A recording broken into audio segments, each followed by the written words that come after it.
Bueno, vamos a continuar en la guía 2, en el aprendizaje 3, donde tenemos la solución de triángulos no rectángulos. Entonces, vamos a la guía para poder comprender lo que vamos a explicar.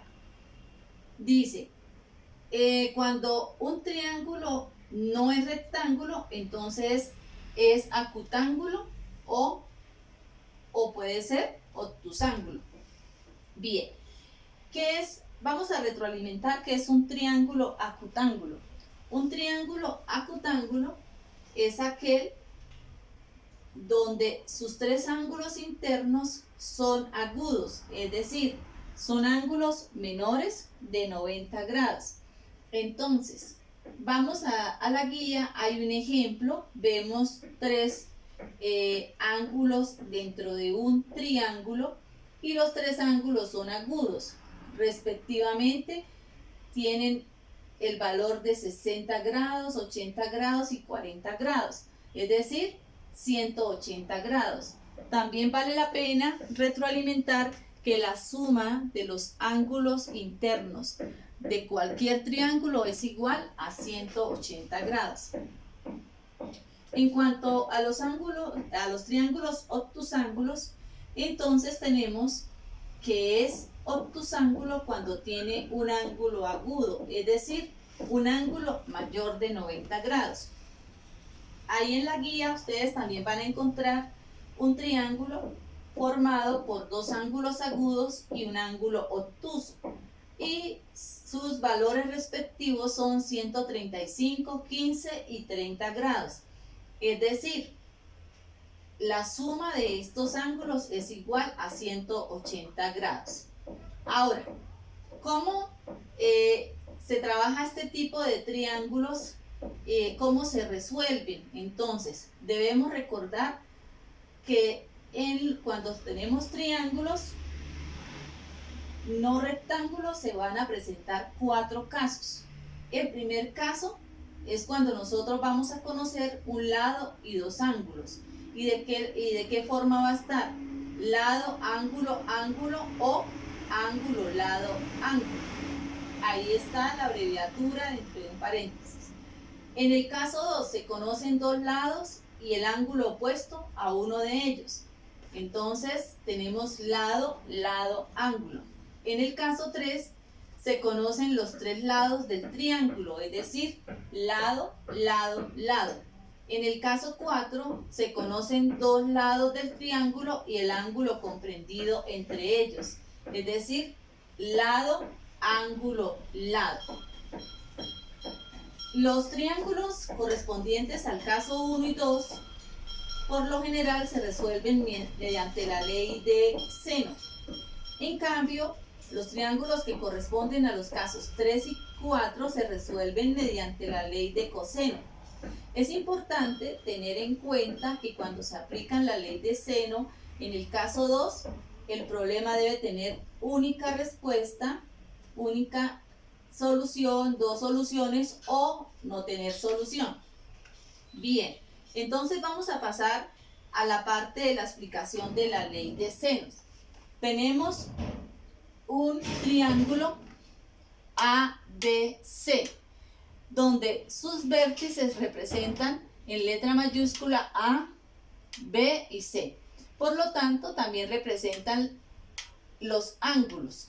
Y opuesto a ellos tenemos los lados. Entonces, opuesto al vértice A tenemos el lado A en minúscula, opuesto al vértice B tenemos el lado B en minúscula y opuesto al ángulo C tenemos el lado C en minúscula. La ley de senos se trabaja respectivamente con el término de la proporcionalidad. Por eso ustedes ven acá que seno de A es al lado A, como seno de B es al lado B, como seno de C es al lado C. O también ustedes lo pueden aplicar como el lado A es a seno del ángulo A, como el lado B es a seno de B, como el lado C es a seno de C. Bien, estas son las fórmulas que se aplican en cuanto a la ley de senos. Entonces vamos a tomar el ejemplo que está resuelto en la guía. Ejemplo 1. Dice, en un automóvil, la manivela del cigüeñal, que es el segmento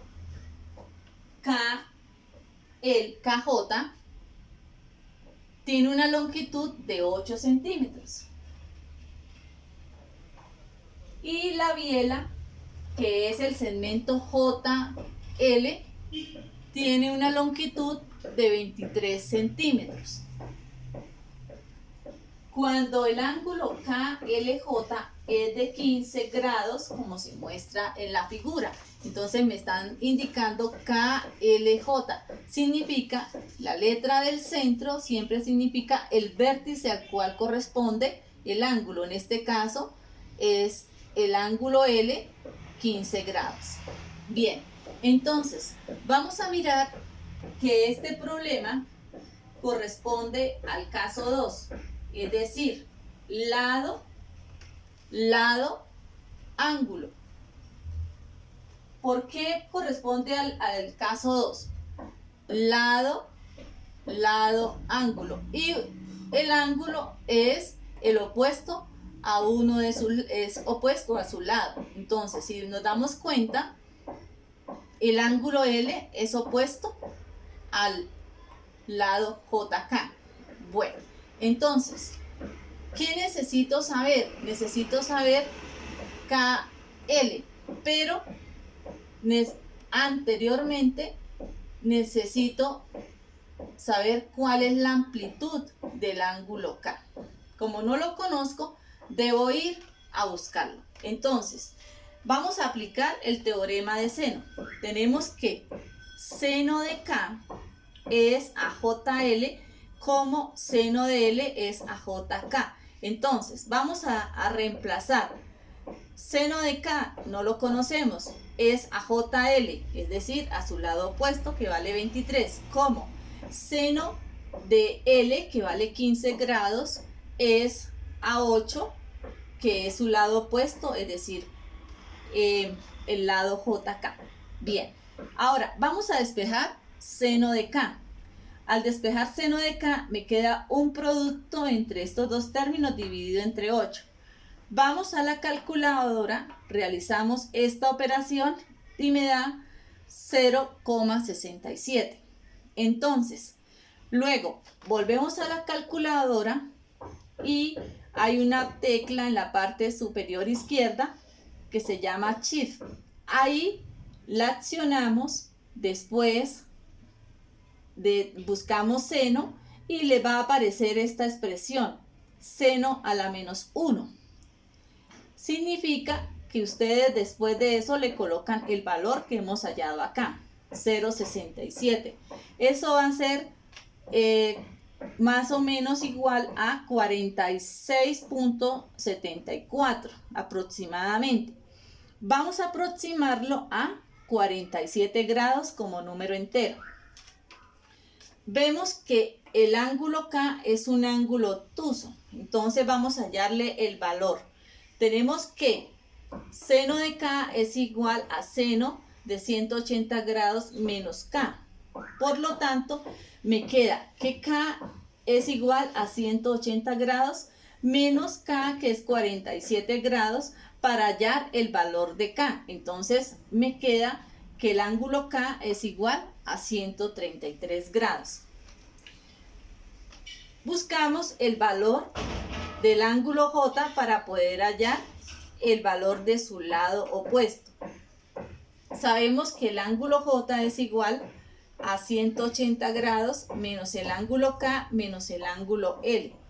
Es decir, 180 grados menos 133, que es el ángulo K, menos 15 grados, que es el ángulo L. Al hacer esta operación me da 32 grados. Entonces ya sé que acá este ángulo es igual a 32 grados. Ahora sí puedo emplear la ley del seno para hallar esta longitud. Entonces me queda que seno de 15 grados es a 8, como seno de J, que es 32 grados, es a el segmento KL. Entonces, ya despejando, me queda que seno de 32 por 8 lo divido entre seno de 15. Voy a la calculadora, realizo esta operación y me da 16.5 centímetros. Es decir, que la longitud entre K y L es de 16.5 centímetros. Esa es la aplicabilidad de la ley del seno.